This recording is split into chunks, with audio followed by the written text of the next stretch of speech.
Hello guys, welcome to my new series, the Semitic Language Series, where I'll try to explore the roots of our Semitic languages and do that throughout a series of several videos. This is the one being the first of it. This one is entitled, or the whole series is about the theme of peace and unity through linguistics as a common base. And part one will explain you basically, first of all, just what Semitic languages are and what to understand with this term.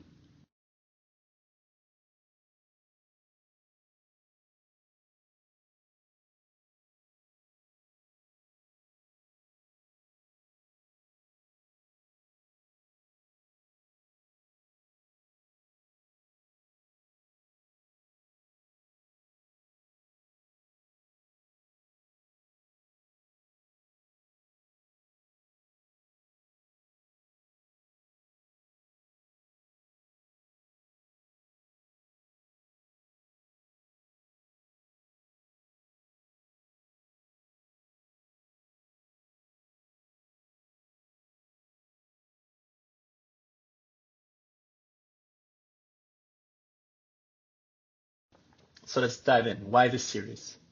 So the most important factor that I wanted to figure out is if like having a common ancestor language or common or related languages, as speakers of Semitic languages, we can use this to find peace and unity through linguistics, or let's say language as a common base among speakers, among the people that use these languages.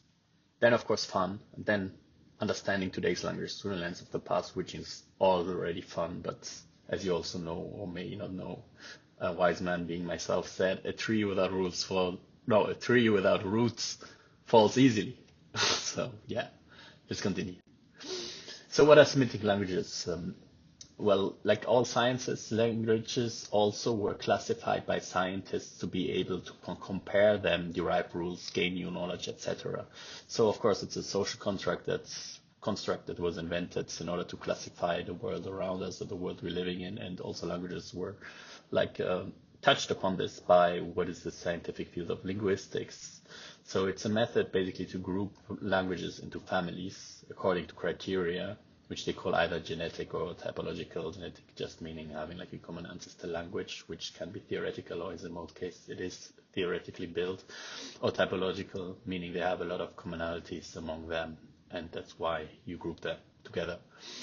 And this serves like to gain new knowledge, to compare languages, etc.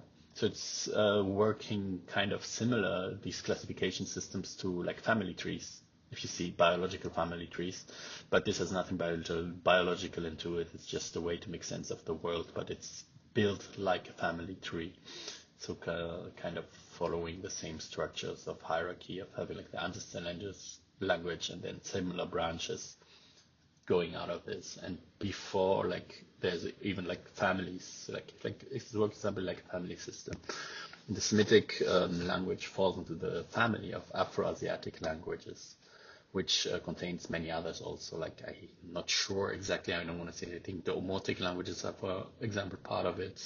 Nilo-Saharan languages, etc. There's also Indo-European languages, for example, which contains many, like among its languages, German and Iranian also, I think, or Farsi, or some other languages, but we'll stick to the Afro-Asiatic language family now here.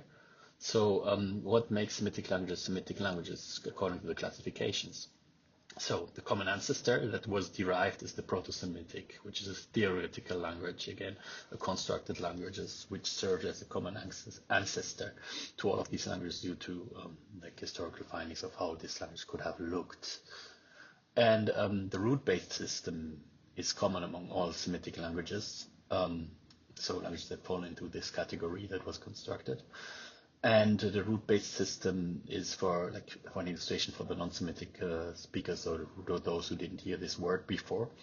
For example, in Tigrinya, the word tzhefe means he has written.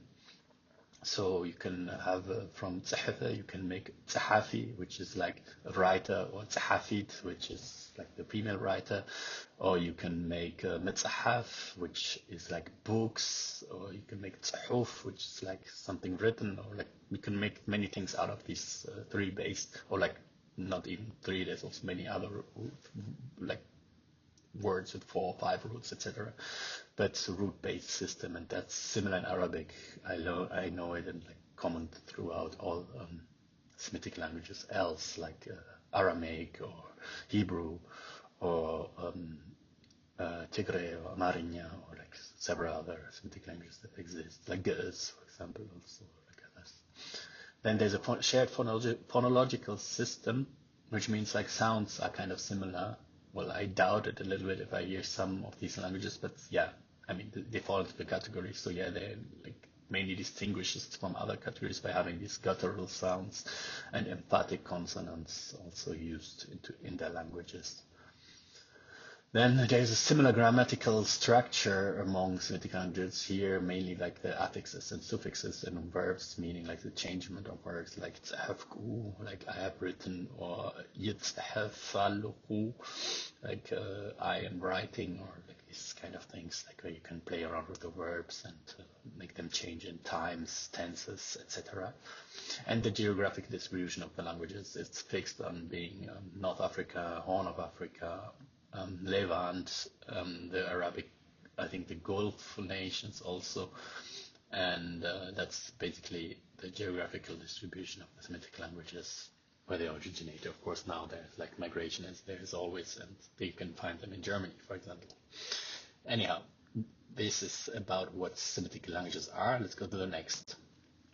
So the question many people ask is, where did actually Semitic languages or Proto-Semitic originate from? And they tie it a lot to their identity and saying, hey, it comes from us. Yeah, and we are like, we have the biggest history and like these kind of things. But in the academic debate, I think right now there's no consensus on this question, which is also highly political.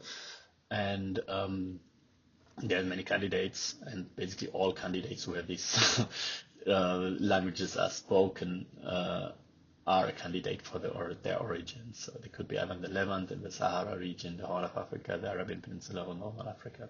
We don't know it yet, and I keep it on that for now. So the conclusion. Well, following the question that we had, which was that can it be like that this common past, or like this languages that are similar could contribute to peace and understanding among its people. The classification that we have just seen is a social construct to better be able to compare languages, and it works similar to a family tree. The focus here is on it's the social construct, of course, while being a social construct, and it in no sense reflects biological genetical relations among speakers of Semitic languages. It does reflect the closeness in terms of languages that they, meaning the speakers of those languages, use. So also like, yeah, Semitic language speakers. As languages forms our thoughts and actions as well as culture, and this forms our ways of thinking, as multiple research shows, i.e. Sapir-Whorf hypothesis, which exactly states that like the languages have an impact on our perception of the world around us and how we shape it. Of course, to that, for example, if we have a lot of words for certain colors, we may notice more colors than speakers of languages that have just, let's say, 3 words for one color, or like 1 word for one color even. This could be a unifying line to explore further, even though this impact should not be overstated. Sorry for the writing mistakes, but I think it's pretty clear what I tried to conclude in here. The research should go on if this unifying line could really be in, like we see it, like the Sapir-Whorf hypothesis actually says so, that we perceive the world similarly, and therefore we could say like at least among the people there could be like a mutual culture, multiple stories, multiple histories that are kind of similar and connecting together, and could serve instead of like constant brutality to like a better understanding. But how we could do that is like a different subject. But like first of all, there is a commonality between the language, which in terms means a commonality between perceptions of this world. course, we know like brothers can fight amongst each other the hardest. I think sisters too. But anyhow, it gives hope for the future, depending how you see it. And I think this research should be continued, and especially the series. So if you like this video, don't forget to look into the next one. I will just give you the sources I used here, like which were these more or less like public sources only. But if you're interested, don't hesitate to look them up and delve to the subjects a bit further. Wish you have a great day and a good start of the week. Goodbye.